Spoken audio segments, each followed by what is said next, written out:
game changer event. And certainly excited to be sharing with you some insights that we're hearing from our business.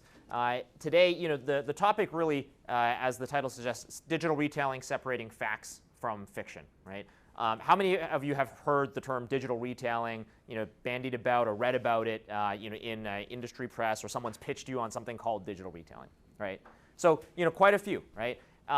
In my opinion, it's probably one of the most misused and abused terms in our industry, and we're going to drill down into what it means for your store and what you should be doing about it. So again, my name is Andrew Tai. I'm the CEO at MotoInsight. We're a technology company helping dealers and OEMs redefine automotive retail experiences. I'm excited to be with you because we're going to go through a little bit of an exploration on how the car buying journey is changing, why it should matter to you. We're going to look at best-in-class examples from retail sectors outside of automotive and talk about how we can learn from those and apply them in your business. And we'll also take a look at some trends on the horizon that you got to keep an eye on. And that wave of change that is coming in many cases is already upon us. And so, when we look at when we read it, industry press, oftentimes we see headlines like this, right? I've spent the last almost 8 years working with dealers and automakers to better understand how to adapt to changing consumer preferences.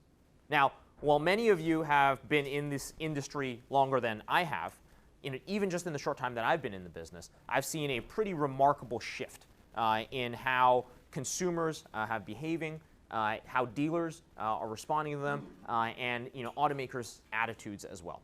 And today, one of the most common questions is, are we going to be disrupted? Is this all hyped by the media, or is this something that we actually need to pay attention to and should be worried about? Because whenever there is a lot of change, there's often fear and doubt, because there's often winners and losers, right?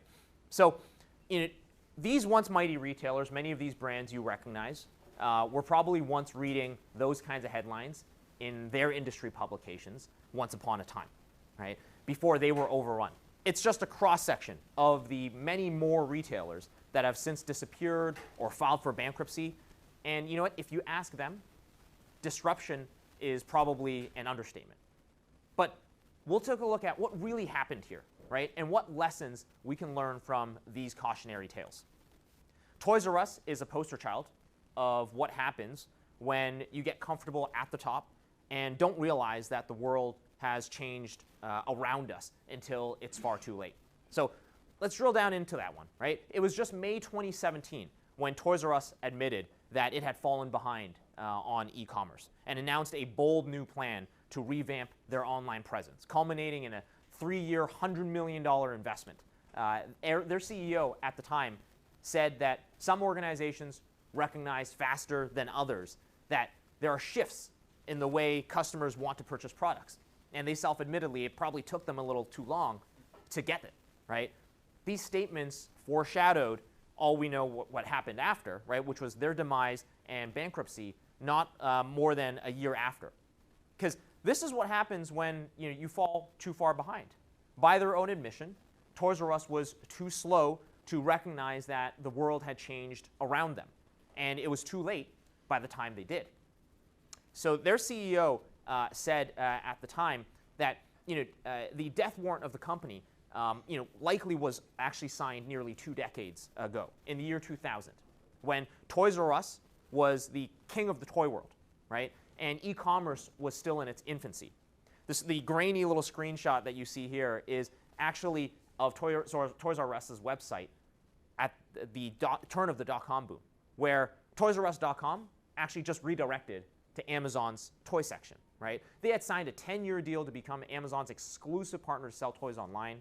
Toys R Us effectively gave up its online autonomy to the point that they relied entirely on Amazon as their e-commerce solution.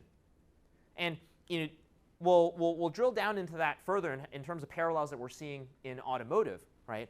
But Toys R Us really didn't bother investing in or developing their own digital capabilities. And while sales in those early years were just fine, this was a mistake that would ultimately haunt them. Amazon grew in prominence, size, and scale, as we all know, and eventually they became a competitor to Toys R Us, right? And by the time Toys R Us realized that they needed to build out their own online channels, it was far too late, and they were fatally behind the rest of the market. They never recovered. Blockbuster's story shares a lot of the similarities with Toys R Us's demise. Again, with change coming too little and too late, right? Blockbuster is a story of when hubris of success causes one to bury its head in the sand a little bit. So in 2000, Reed Hastings, the then CEO of a small upstart called Netflix, flew to Dallas to propose a partnership with Blockbuster. Met with their CEO, John Antioco, and his team, and Hastings got laughed out of the room, right? We all know what happened next. Blockbuster went bankrupt in 2010. Netflix is now a $150 billion company, about 30 times what Blockbuster was worth at its peak. And today, Hastings is wildly hailed as a genius, and Antioco is considered a fool. Hindsight is a little bit of 2020, though, right? So that's the nature of disruption. It creeps up on you, and fast. Antioco, the Blockbuster CEO, at the time was actually considered a retail genius, a very competent executive, right? That success created blind spots, though. And at the time, Blockbuster had data and research that said people liked going to their stores, that people liked going to their stores because they liked the experience of opening and closing the DVD cases, right, and browsing the shelves and picking up snacks on the way out at the cash register, and even the supposed serendipity of running into their neighbor at the store. So in hindsight, again, we can see those excuses as pretty forced excuses to just keep the status quo. Sounds pretty ridiculous, right? But we must remember in our own industry and in our own business, right, to hold up the mirror once in a while, to make sure that we're not missing that creeping change in our own blind spots. We must not let ourselves fall to those same excuses for maintaining the status quo. Retailers in every industry, right, not just automotive, from really groceries to electronics, have been racing to adapt to the rise in e-commerce in order to stay relevant. And yet, notwithstanding all of this upheaval in retail, one interesting fact is that e-commerce still only represents about 10% of total retail sales, right? Just think about that for a second. It seems that that's the nature of disruptive forces. It doesn't take a lot to do a lot of real damage. Cautionary tales of defunct retailers that were too late to evolve seem to finally have reached the automotive industry, though, as many automakers and dealers have too embraced e-commerce and digital retailing. And while technology seems to always be a little bit of a laggard in our industry, that gap compared to other sectors is rapidly closing. Tesla, which was once considered a fringe experiment by our industry, not only for its mission of electrification, but for its unique retail model that allows customers to order online, they're no longer a fringe experiment, right? Tesla was neck and neck in the fourth quarter with BMW and Mercedes in total sales in the US, even though they had only 3 models, right? That kind of customer experience is now quickly becoming more mainstream, as globally, automakers from Jaguar to Hyundai have all deployed some form of online transaction capabilities and are experimenting even further in that direction. Digital retailing in automotive has really moved beyond that early adopter phase now.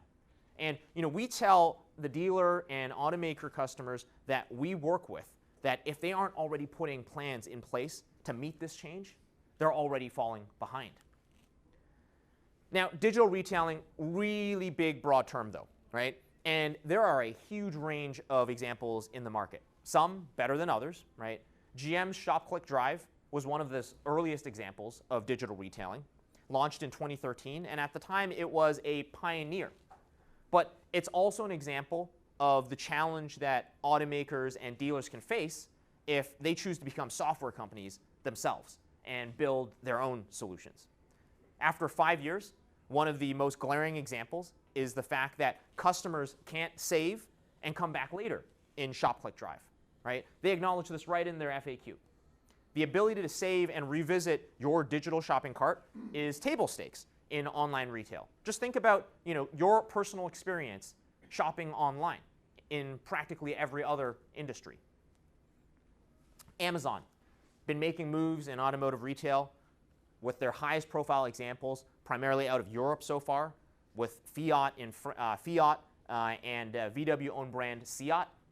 So this was one example where it's really just more of advanced lead generation and less actual online selling. But this gives a glimpse of what is to come. The caution I would raise about Amazon, though, right, is as a dealer, would you rather your customer transact on an experience that you own and control, or on Amazon where they're more Amazon's customer than your own, right? And that's the challenge. How do we develop our own capabilities and customer experiences that don't require us to rely on examples like Amazon? So one of the most interesting learnings from this example, though, actually is Fiat's own customer research showed that while 50% of consumers wanted to buy and transact online, nearly all of those customers, 90%, wanted to pick up the vehicle in store. I'm going to repeat that again. 50% of customers said they wanted to buy and transact online, but nearly 90% of those customers wanted to pick up the vehicle in store, right? And that need for both online and in-store experiences is well illustrated in the next example we'll take a look at. So Hyundai Rockar was a new retail concept that was started by Hyundai in the UK in partnership with a local dealer group, actually. Hyundai Rockar store was located in the Blue Water shopping mall, which is a large shopping mall just located outside of London. However, aside from its store, Hyundai Rockar actually also offered an entirely online purchase process, where the magic happens, though, is how the online and in-store experiences work seamlessly together. In fact, 60% of their customers actually leave their store and complete their purchase online. And Hyundai Rockar's success really illustrates how delivering better retail experiences can be an offensive move to differentiate as opposed to just a defensive move.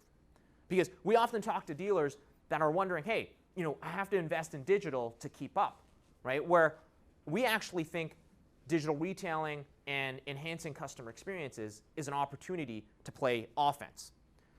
Give you an example. The average Hyundai buyer in the UK is male and in his late 50s. Hyundai Rockar's customers were 58% women with an average age of 39. And in fact, 94% of Hyundai Rockar's market share, 94% of Hyundai Rockar's buyers were new to the brand, right? So think about that for a second, right? As we get into an increasingly competitive market, right, how do we reach new buyers, new demographics, right? This is an example of how they're doing that successfully. And in the example of the Blue Water store, Hyundai's market share actually rose from 1.7% to 12% in that local market through a declining overall UK market as a result of that store's presence and differentiated customer experience. This is now being used by Hyundai UK as the foundation to their new click-to-buy program. Because in actuality, if you compare what most automotive brands and dealers do today with what you see in other industries, it actually makes very little sense, right? And there's so much opportunity left on the table, particularly for those that are progressive and forward-thinking, those of you in this room, right? So imagine for a second if you went to Apple's website, right? And you could look at tons of photos and videos and research about iPads and iPhones and iPods and MacBooks. But beyond that, all you could do was fill in your name, your phone number, your email address, your postal code, and wait for someone to call you to make an appointment. That's all you could do, right? Sounds pretty silly. That's the state of nearly every automaker and dealer website today, though, right? Automotive is, in fact, the most lucrative advertising vertical across all retail segments. There is more ad money spent by automakers and dealers than almost anyone else, Yet how that money is spent is actually the least sophisticated.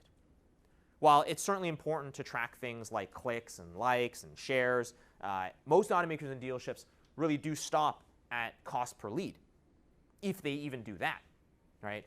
Leaving a massive chasm to determining and tracking true ROI, which is ultimately the sale. The interesting insight, though, is if you look at many of the social media platforms where ad spend, including many of you in the room, have migrated money to, right? These platforms that were all about those likes and shares and visits and clicks, right? They're now all focused on generating the sale. This just illustrates how even the leading platforms now realize that audience alone isn't enough. Successful marketing must turn audience into actual buyers. And the best way to do that is to make it easy and seamless, eliminating as much friction as possible on that path to purchase. Right? Going from that's a nice top to that's the right color to in my shopping cart and bought in just a few clicks, right? Or from those are cool shoes to that's my size to it'll be here tomorrow in just a few swipes. And listen, I recognize that buying a car invariably has more steps, right? My point here, though, is that just driving clicks and visits and impressions and even leads isn't enough anymore, right? Enabling digital retailing that allows the customer to go far further in that purchase journey, which in turn will enable you with more precise data on who is actually buying, which in turn will enable you with more precise data to target your ad spend, which in turn will generate more likely buyers. That's really the opportunity. So digital retailing, really big loaded term, right? We talked about how we're going to separate the facts from fiction. And there's really a lot of debate for dealers on what it means. So our perspective is that there are no one-size-fits-all definitions. However, different dealers will have different approaches. But here are a few guiding principles that we believe in. Customers, one, want to do far more than just fill in a lead on your website. And solutions that just reshuffle the deck to generate a few more leads is not a differentiated approach. Rather, enabling better customer experiences with greater transparency and convenience really is the key. Digital retailing must be far more than e-commerce, right? At MotoInsight, we believe that the right customer experience is about far more than simply putting a buy it now button on your website. Digital retailing is about how to serve customers better, and the in-store components of that are just as important as the online components. And digital retailing involves far more than just your website, no matter how great it is. One interesting stat is that Ernst & Young's Future of Automotive Retail study said that only 52% of buyers actually visited the dealer's website during the purchase process. Now, some of you might be glass half full kind of people, right? But my point is that if all you focus on is your website, you're forgetting about the potentially half of customers that never even touch it. So the data is overwhelmingly clear that we need to make investments here. 86% of car buyers would choose a dealer that enabled online buying over another that didn't, even if that customer ultimately doesn't buy the car entirely online. Having that choice differentiates your brand and your dealership. The vast majority of car buyers, 71%, according to Capgemini, still want to take a test drive before buying. So physical interaction still plays a critical role in that buying journey. And so that brings me to my first takeaway. We're going to have 5 today. Your physical dealership is actually critical in digital retailing. People still want a touch and feel experience. Buyer behavior is rapidly shifting, and there's no doubt that more of the car buying journey has and is moving online.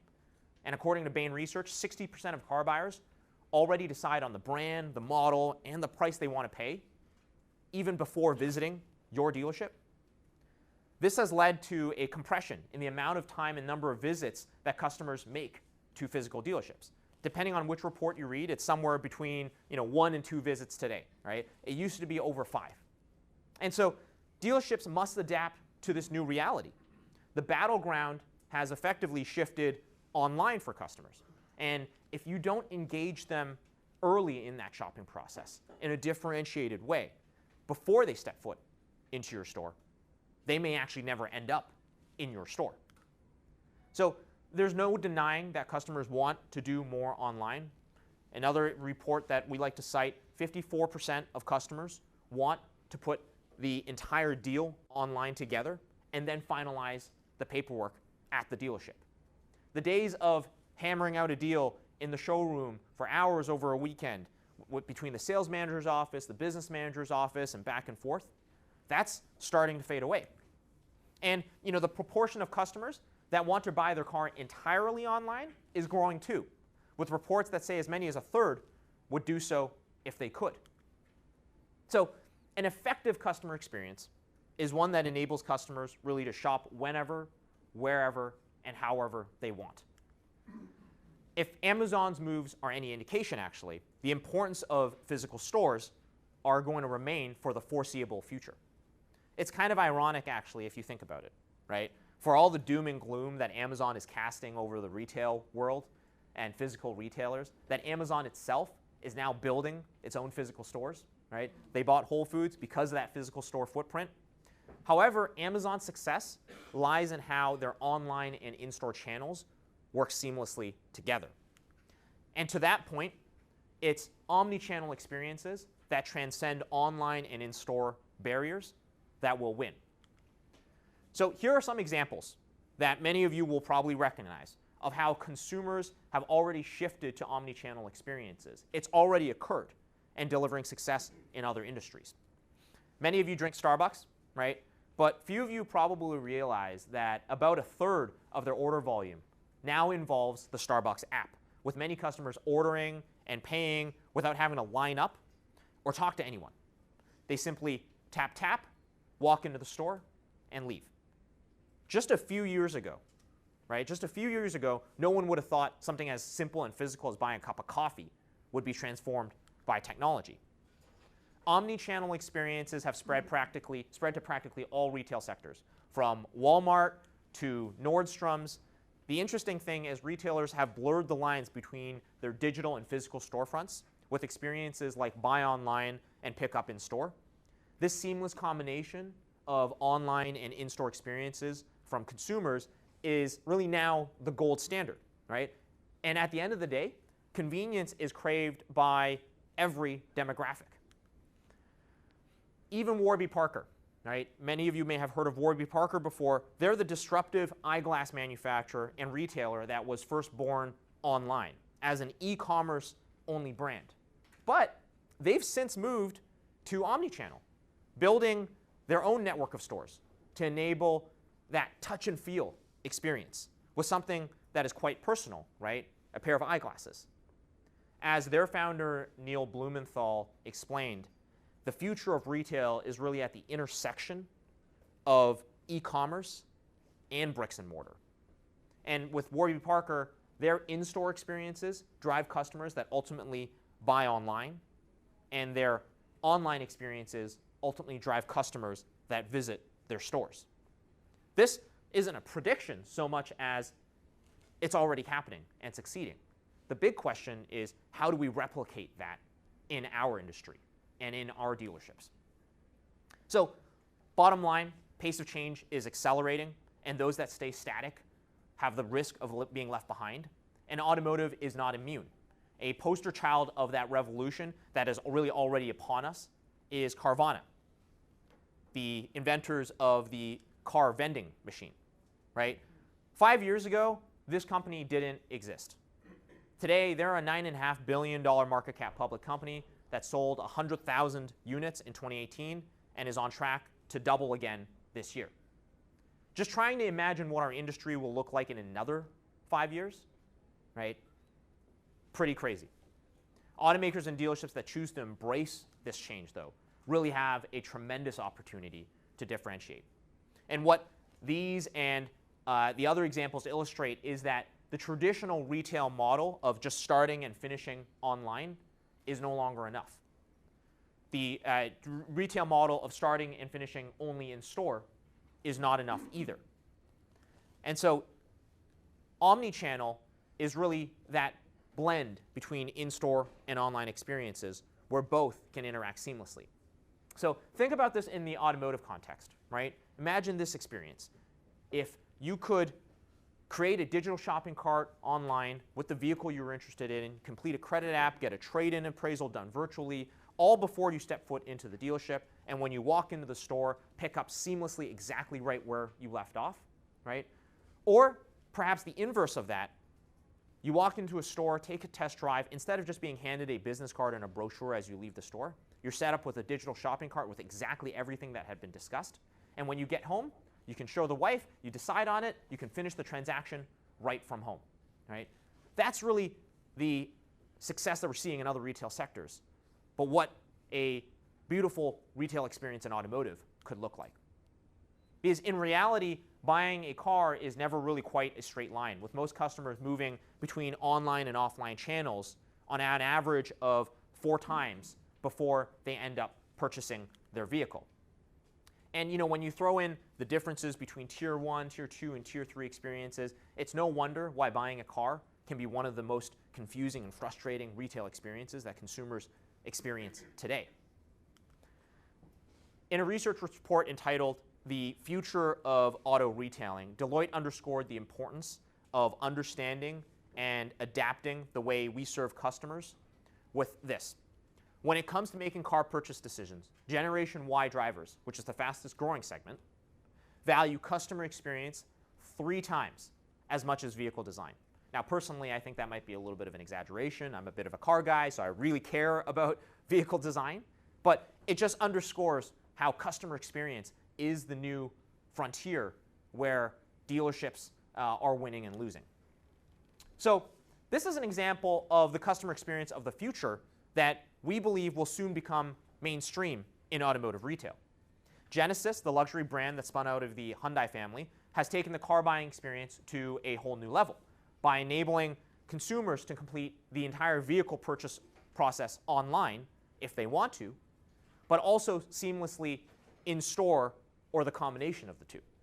And this was a global first, actually. Even Tesla's purchase experience doesn't quite go as far. So Genesis' goal was to remove as much administrative friction as possible so that customers could spend their time focused on product and not the process. And we're proud to enable this experience with our technology, which was first launched in early 2017 in the Canadian market and is now actually being extended to other international markets, with Genesis Australia launching the same experience later this year. So let's go through that together. The photo that you see here is actually of Genesis Mississauga, a dealership which is located in the Square One shopping mall. Right? This Mississauga bought into that omni-channel philosophy that the in-store experience was just as important as the online experience. In the Genesis at-home experience, as they like to call it, customers have the ability to seamlessly transition between online and in-store as they please. Anything done online can be seamlessly picked up from the store. Anything done on the showroom floor could be seamlessly continued from home. Here's how the Genesis at-home experience works. Consumers can custom configure the vehicle they want with a dynamic build and price, choosing colors or options, or select their desired vehicle.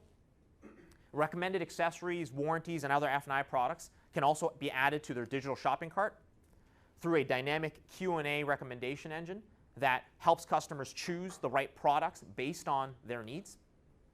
At every point, customers can see a dynamic, penny-accurate pricing and payment that can be customized whether they are buying in cash, lease, or finance.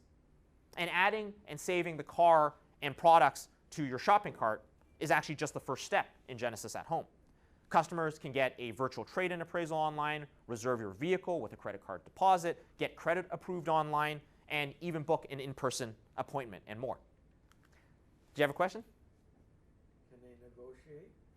So in the Genesis example, they are actually a one-price model, right? Yeah, so that's actually a one-price model. And we are seeing more and more dealerships move towards that. That said, right, digital retailing does not exclusively mean, hey, you have to do one price, right? And I'd be happy to talk about how we're seeing dealers implement a digital retailing in that more traditional model of pricing and doing it successfully. So let's keep going through the experience. The trade-in process starts with an instant estimate from Canadian Black Book on basic vehicle information from the customer. This is not necessarily anything new, right? Many of your dealer websites have this. But where it goes far deeper is a detailed questionnaire is then presented in order to receive a virtual appraisal from that selected dealer. Vehicle photos are captured from the customer with a mobile-friendly technology that doesn't actually require any app download or installation and simply sends a dynamic link via text message to the customer's smartphone, triggering their camera. And all this information is presented to the dealer for evaluation and response. And because the dealer's giving a virtual appraisal, obviously it's subject to physical inspection, right, to ensure accurate disclosures. But once that appraisal is submitted, customers are able to see updated pricing inside their shopping cart with the trade-in applied, almost like a coupon code, right? And this is particularly useful in helping customers understand the impact of tax savings from their trade-in, right, to get a more accurate view on affordability. This customer journey is the same, whether the customer starts it from home, at their computer, or with a salesperson on a tablet on the showroom floor. And if you started from home, you could effectively virtually wheel your digital shopping cart into the store and complete the transaction alongside a salesperson without skipping a beat. Alternatively, let's say if your journey started in store with a test drive, perhaps you hadn't done really anything online just yet, right?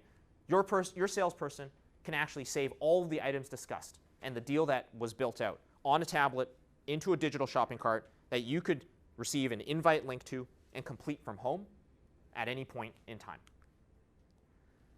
Customers can reserve and order their vehicle with a credit card deposit, get a credit approved online with a paperless application that eliminates the need for emailed PDFs and scanned forms, or if some dealers still use it, fax documents. This even means no more duplicate entry of the credit app at the dealership. And Genesis at Home can even manage the vehicle delivery process, allowing customers to book appointments online in an open table style calendar. And even pre-delivery document capture is handled digitally inside Genesis at Home for everything from a copy of their driver's license through to their auto insurance information. And while online and in-store experiences are equally important, Genesis's deployment underscores that it is possible to enable a fully end-to-end digital transaction that covers the final mile to delivery, including document generation and execution. And in Genesis's case, as you see here, the vehicle can actually be delivered to the customer. And you know what?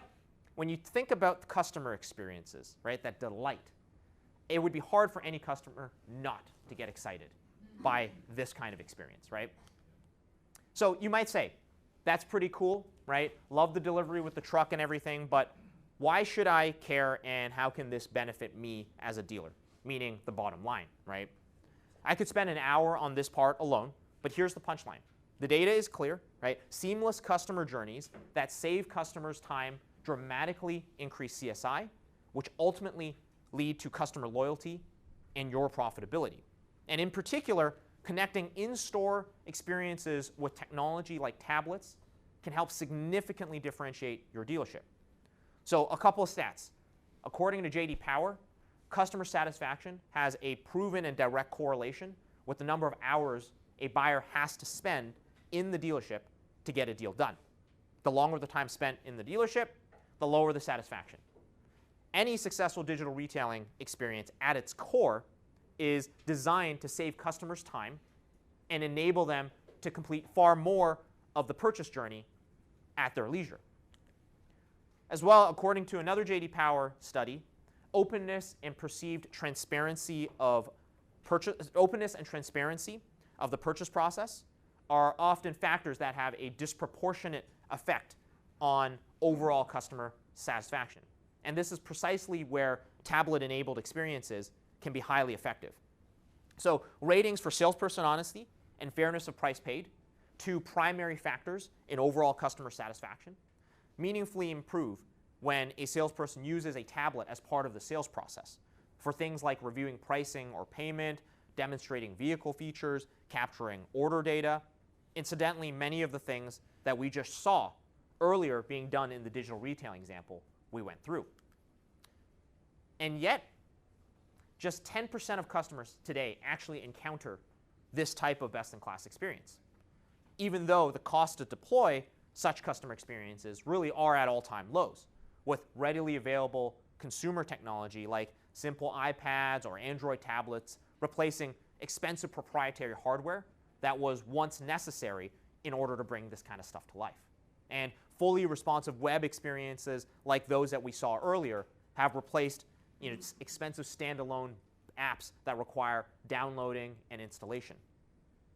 So it doesn't take a lot of imagination to draw the line between higher CSI and ultimately dealer performance, right? According to Merits, increasing satisfaction by 1 box on a 5-point scale leads to an average of $2.5 million in incremental loyalty-related revenue.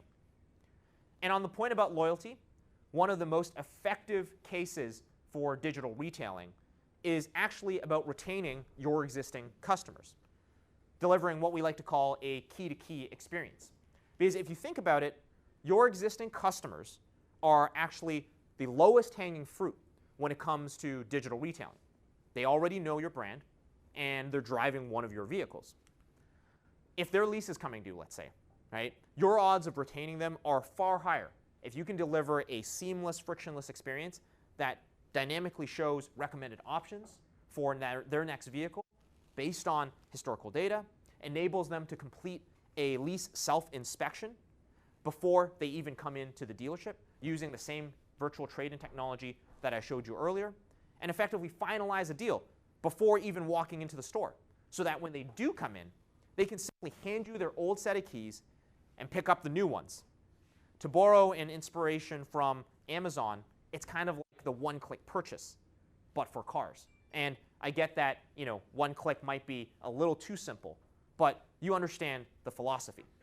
So we actually just launched this for Audi Financial Services in the US, and it's a far cry from the generic, static, physical pieces of mail or even email campaigns that most dealers and automakers send today to customers when they come to an end of term that simply ask them to come in and make an appointment.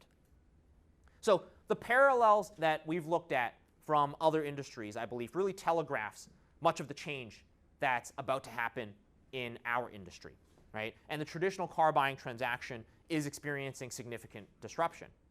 And in the not so distant future, the nature of ownership will change as well. This is a trend to keep your eye on the horizon. A growing segment of customers may not want to own a car. They may just want to drive one. And although ownership isn't entirely going away, the model of the future might need to be more flexible, simplified, and no surprise, customer-centric. So take the disruption that has happened in music as an example, right? In the 90s, you would walk into an HMV and buy an album, like an actual CD, right? In the 2000s, that transaction moved online. You could buy it on Amazon and have it shipped to you, right? Or you paid 20 bucks and you actually downloaded an album onto your iPod. Today, the nature of that transaction has entirely changed, right? We don't buy albums anymore. We just buy music. You don't need to own the album per se. You just want to listen to the music. Google Music, Spotify, other music subscription services have now given you that, unlimited, for a fixed monthly price. And we believe automotive will go through a similar evolution. So today, the status quo is that traditional car buying experience of visiting different dealerships. That transaction is quickly moving online, right? And we showed examples of how that's already happening. But in the not too distant future, the nature of that transaction may evolve as well, where a growing segment of customers may not even want to own the car. They'll just want to drive it.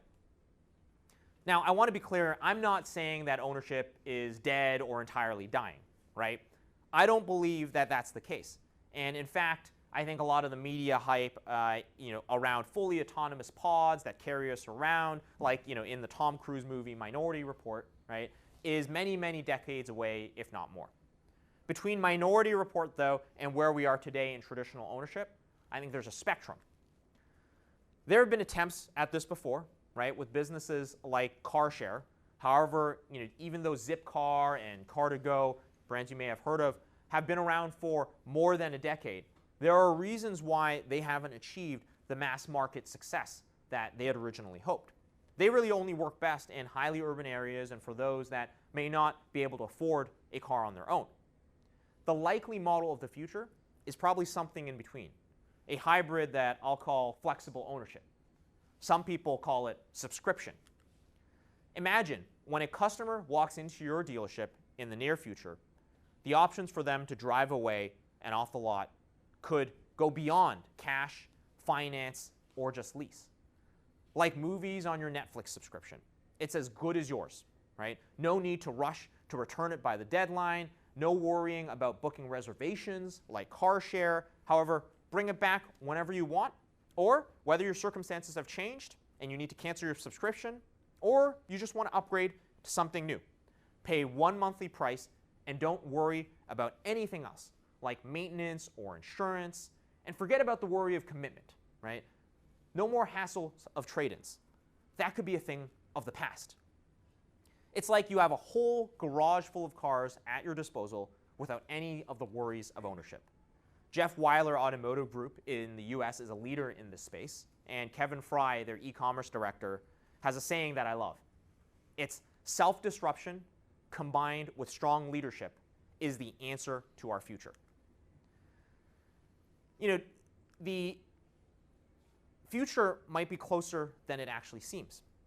There are many brands that have already started experimenting with this, albeit no real mass market examples of it just yet. Porsche is one of those growing numbers of brands that have already tried subscription models in the market. For a fixed monthly price, customers can subscribe to a Porsche Passport, which enables them access to a variety of Porsche models.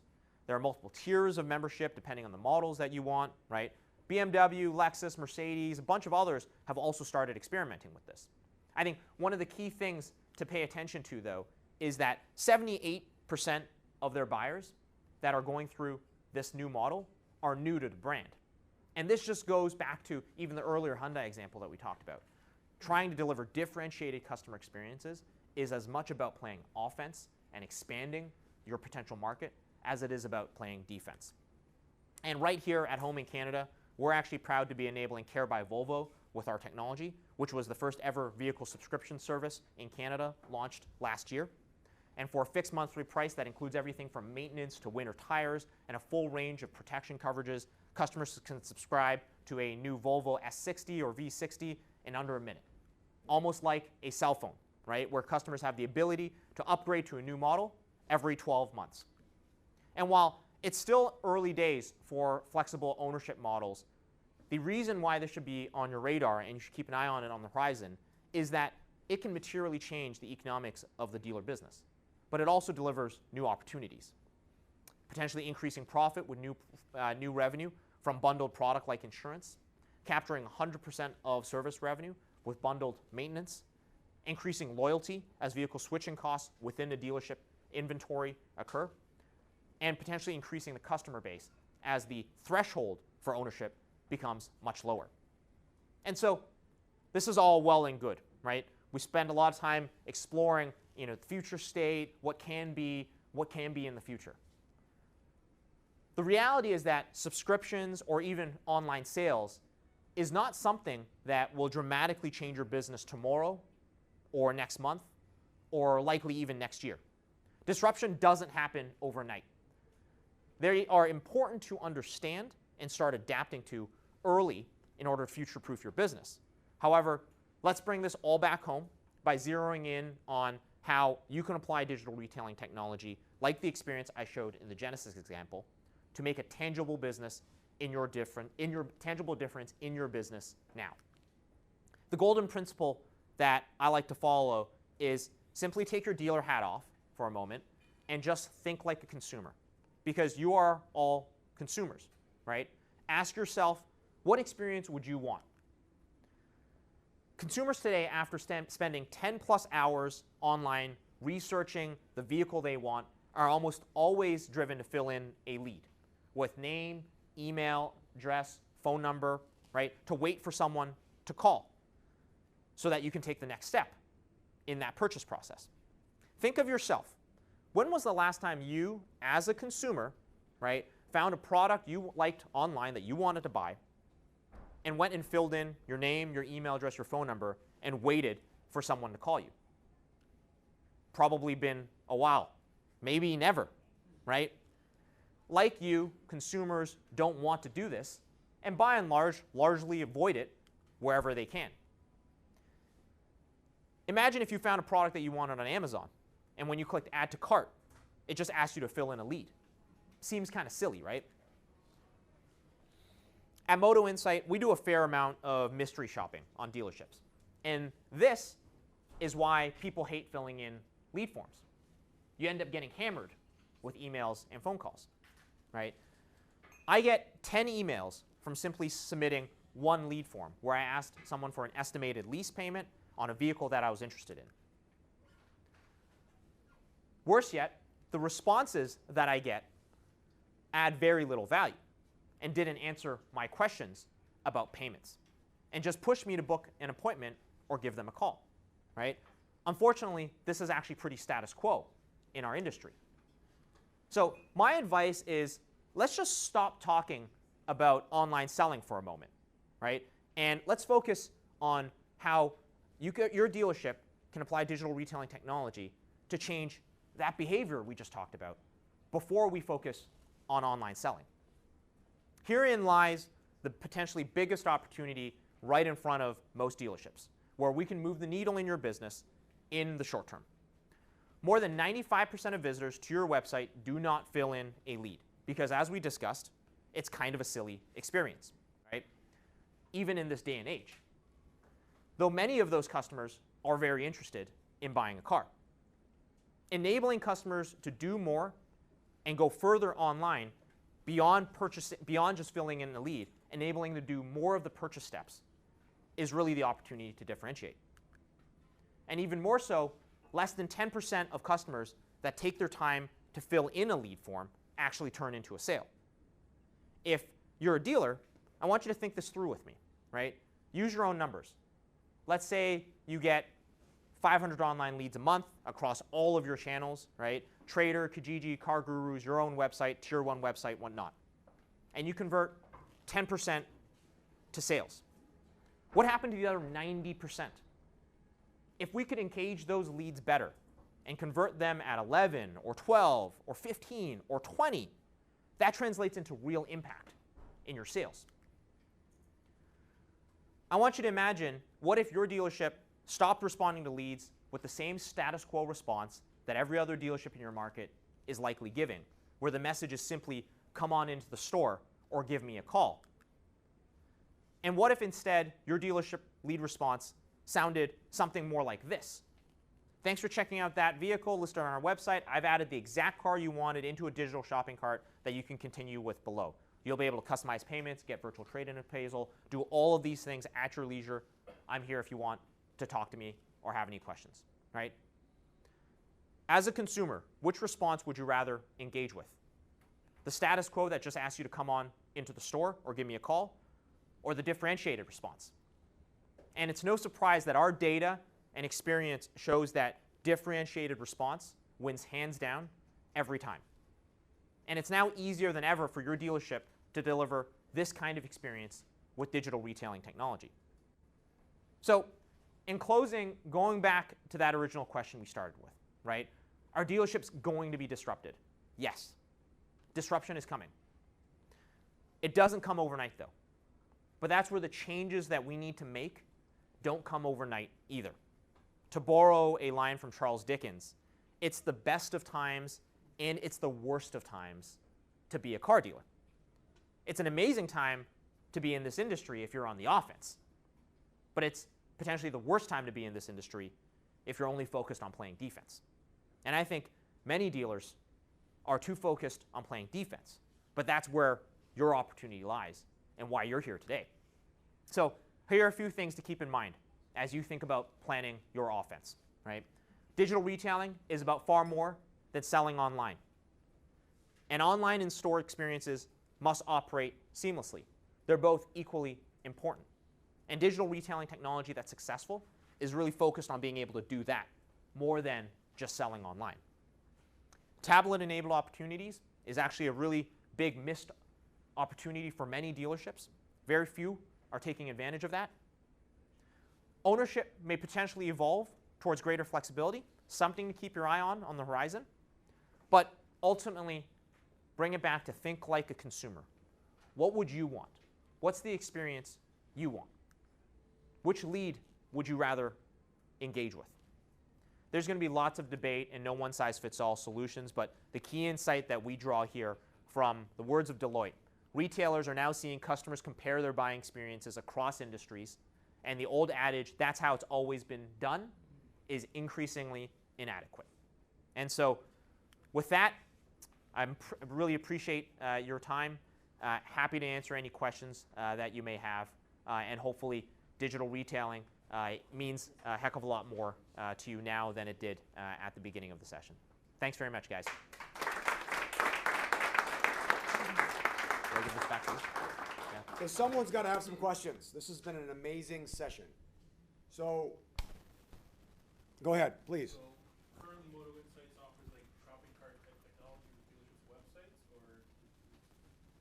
Yeah, so one of the pieces of technology that we enable dealers with, I like to characterize this, is enabling dealers with the technology to deliver Tesla rivaling Amazon-like experiences.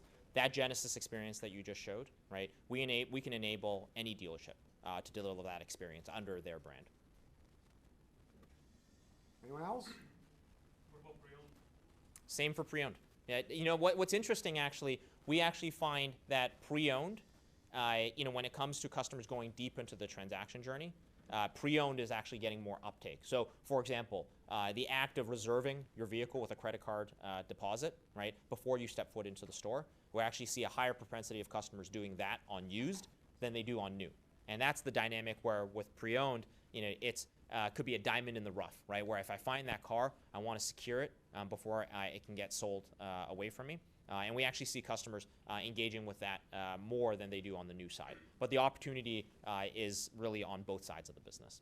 Do you think that's going to weave out some of the independents as a result, because they can't put out as much money and so forth as the manufacturer, franchisees, and so forth? I don't think so necessarily. I mean, there's always a benefit to scale, right? And being undersized is always a challenge. That said, with digital retailing technology, enabling customers really to transact before you even step foot into the store, right? One of the trends that's on the horizon is enabling dealers to rethink what kind of infrastructure and storefront they actually need, right? And that's where you look at a Genesis Mississauga, where they haven't built a massive storefront, right? And they're selling cars just differently. I think if you're thinking about a used car store or a smaller used car store, it's an opportunity for them to do business differently and potentially do business with a different kind of infrastructure. So I don't think it necessarily boxes out independence. It's just going to come down to who can differentiate their customer experience. Yep. Do you have any statistics on the Genesis program or platform as to how many customers walk in there and pay full pop for the car and don't want retail for their trade? Yeah, so with Genesis, because it is a fixed price model, right? There is no discounting on it. But in dealerships that we work with that are more traditional in terms of their pricing structure, it doesn't change the fact that customers want to go far further into the purchase channel, and they ultimately still come on into the store, right? But you go back to that lead response example, right? Today, if a customer asks for, let's say, payments in response to a lead that they submit off of a piece of inventory on AutoTrader, right? If you can engage that customer by giving at least an indicative payment, enabling them to take the next step on at least an initial trade-in, enable them to take the next step on at least submitting a credit application, that guided journey before they step foot into the store, right? When they come into the store, may they still negotiate? Yeah, likely, potentially, right? If that's the way you do business. But engaging that customer further. You've kind of bridged that gap between that first click to them coming into the store, and when they come into the store, if you can pick up where they left off and help them work and build that deal from where they left off, that's where you've differentiated the dealer experience. This is less about selling online, as I said. It's just more about bridging that gap between online and offline, and as simple as something like, how do we increase engagement and conversion of the customers that are already at our doorstep? Yeah. So let's say you fully buy into this idea, which I do, by the way. Yeah. And I take it to my store tomorrow and I say, okay, I want the exact same experience that Genesis has online. Do find that you're going to have to retrain your sales team? I say sales team. Yeah. Mostly, retrain your staff so that way when the customer walks in and they say, hey, you know, I was just online. Yeah. Obviously, they've done a bulk of their research Yeah. online. I can see that process in the store having to change quickly so Yeah. we're not going over redundant information the customer already knows. Yep. Right? Is that something that, in your experience, is that what you have to do? That's a great question. So even if you said you wanted to go all in tomorrow, Yeah. we would not recommend it, right? We really think that, yes, it is a big change to go from a traditional store model to, you know, this kind of new buying model. And as I said earlier, it's still a very small minority of customers that want to buy entirely online, right? Really, our recommendation is look for the smallest increment of change that you can make and just start building momentum, right? Ultimately, you know, yeah, I think most dealers, I rarely come across a dealer that says, hey, that future state that we're talking about, I fundamentally disagree with it. There may be a point around, you know, hey, how long that takes from a timing standpoint, right?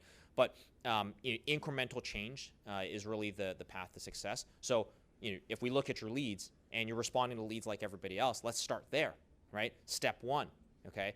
And then how can we bridge the online to in-store experience? Step two, right? Before you go all in and think about, you know, transforming everything. We try to. Why not go all in? So I think most dealers that we've come across and that we work with, right, when you try to bite off too much, it's setting it up for failure. Genesis was unique where we got to build from the ground up. Now, I don't know enough about your store, right? You may believe, and you may be right, that, hey, you know, you've got the right team, the right, you know, wherewithal, the right willpower to go all in. And I think that will put you even further ahead of the rest of the market. So yeah, there's an opportunity there. But by and large, when we look at dealerships across the industry, right, incremental change really is the way to go about it, right? And it's just about building momentum towards success as opposed to biting too much off in one bit. Piggyback on that real quick. When Car Cost Canada, your predecessor, came out, when somebody would come in and do a deal with you, and then they would say, by the way, I'm a Car Cost Canada member, you would watch the salespeople just kind of defeat themselves. Sure. Where now they say, you know, I went through on Haggle. They kind of adapted themselves automatically. The evolution took over and they adapted themselves. Where now they're happy to hear they're an Haggle member. Yeah. That way it sets them up for an easier close. Yeah. You know, the customer knows the cost. On Haggle sets them up to, Yeah. you know, 3% markup or whatever they can get them. And I think that automatically the salespeople are just going to evolve with it. Yeah, for sure. And I'll add one last comment there on how do you enable that change for your salespeople. So one of the guys on our team that leads our dealer success organization, he actually came from Tesla and helped build out the Tesla retail network, right? And what was funny, he tells the story often about how when he started building out Tesla stores and hiring people to staff these Tesla stores, they were severely under budget. And so they didn't have, you know, the ability to hire high-paid car salespeople. They had to hire, you know, baristas, right? Or people that were just working in other stores inside of the mall, right? You know, hourly paid employees to sell these $100,000, you know, Tesla Model S's at the beginning. And really the way they overcame that was using technology to drive process, right? And so, you know, having the right technology that guides not just the customer through the transaction, but your salespeople through the transaction, right? So it's a consistent journey every single time. That's what will make that change easier. But we always recommend to do it in increments in order to build momentum towards that ultimate goal. Happy to talk about that more afterwards. So I think we're up on time. Is that right, Jason? Yep. Okay. All right. Great. Thanks very much, guys. Hey guys,